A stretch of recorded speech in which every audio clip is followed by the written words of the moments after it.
Perspectives can alter the way you look at reality. This is especially true with the sciences and histories, specifically anthropology. Anthropology is defined by Dr. Jack M. Schultz as an academic discipline committed to the empirical investigation of humans. It's essentially the study of humans and human civilization throughout time. Theological anthropology, however, is normal anthropology through the lens of religion. How has God and the knowledge of God changed the way humans have acted throughout history? The biggest problem and most discussed issue within theological anthropology is that of the difference between man and animals. This question arises from Genesis 1:27, when God says, "We will make mankind out of our own image."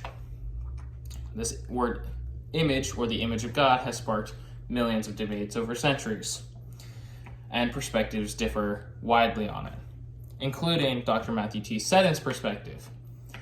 Dr. Matthew T. Seddon is a deist. He believes that God on the first day of creation, brought in the original primal species and let evolution take its course, meaning that man eventually did evolve from apes. So if the image of God, as described in Genesis 1:27, is any unique characteristic, then humans could not have evolved from apes, as apes don't have that image of God. However, there are three things that are wrong with Matthew T. Seddon's perspective and that really do separate men from animals. Those three things are humans' attributes, the law of nature, and the actual definition of the image of God. Psalm 94:9 makes the claim that God can hear and see before he invented the eyes and ears. This is an interesting thought, as we can do the same. We share in those attributes with God, but we rely on his organs to do so. We rely on the organs he provided us to do so. It's the same thing with our thought process. We rely on him to fulfill our thoughts. C.S. Lewis explains, quote, "God designed the human machine to run on himself. If we're not dedicating the way we utilize our attributes to God, they are not being fully fulfilled." This is a big characteristic that's different between man and animal, as we are capable of thinking forward and not based off of instinct. But we only do so because God provided us the ability to do so. Lewis is explaining that our thought is fully realized when God is the fuel behind it. The second biggest difference between man and animals is the law of nature. The law of nature is the idea that from the day you're born, you know the difference between right and wrong, but you ignore it. Every day when you make the wrong decision, you're ignoring the law of nature. Quote, they know the law of nature, they break it. This is the foundation for all clear thinking about ourselves and the universe. C.S. Lewis.